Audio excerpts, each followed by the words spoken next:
எளிய ஒரு தானியம் வந்து கம்பு.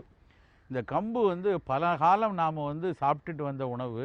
கடந்த ஒரு 50 ஆண்டுகள் 60 ஆண்டு காலமாக ஒதுக்கி வச்சுட்டோம். அது என்னமோ வந்து ரொம்ப ஏழைப்பாளைங்க சாப்பிட்றது, குடியானவர்கள் சாப்பிட்றதுன்ட்டு அதை ரொம்ப தவறாக நினச்சிட்டோம். ஆனால் தானியங்கள் எல்லாம், சிறுதானியங்கள் எல்லாத்தையும் எடுத்தோன்னா அதுக்கு முதல் ரேங்க் கொடுக்கணுன்னா கம்புக்கு தான் கொடுக்கணும். அந்த அளவுக்கு சத்து வந்து கம்பில் இருக்குது. கம்பில் பார்த்திங்கன்னா ஒரு கம்பரிசியும் எடுத்துக்கிட்டு, இந்த பக்கம் ஒரு வெள்ளை அரிசியும் எடுத்துக்கிட்டு, அரிசிச்சோறையும் கம்பரிசி சோறையும் ரெண்டையும் கம்பேர் பண்ணி பார்த்திங்கன்னா வெள்ளரிசி சோறை விட 8 மடங்கு கம்பரிசியில் இரும்பு சத்து அதிகமாக இருக்குது. இந்தியாவில் ரொம்ப ஸ்டேப்பிள் ஃபுட்டாக சாப்பிட்றது அரிசியாக இருக்குது. ஆனால் அந்த அரிசியில் இரும்பு சத்தே இல்லை. அதனால தான் இந்தியர்களில் நிறைய பேருக்கு சோகையாக இருக்குதுன்னு சொல்லி உலக சுகாதார நிறுவனமும் உலகத்தில் உள்ள பெரு அறிஞர்கள் பல பேரும் சொல்லிகிட்டு இருக்காங்க. ஆனால் அவர்கள்லாம் நினைக்கிறது நம்ம வெள்ளரிசி மட்டும்தான் சாப்பிடுவோன்னு.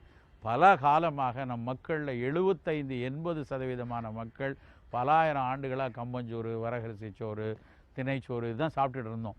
அரிசியினுடைய அரசியல் ரொம்ப உயர்ந்ததுக்கப்புறம் அதனுடைய வணிகம் ரொம்ப கூடினதுனால கடந்த ஒரு 100 வருஷமாக தான் எல்லாரும் அரிசியை நோக்கி நகர்ந்துகிட்டே வந்திருக்கோம்.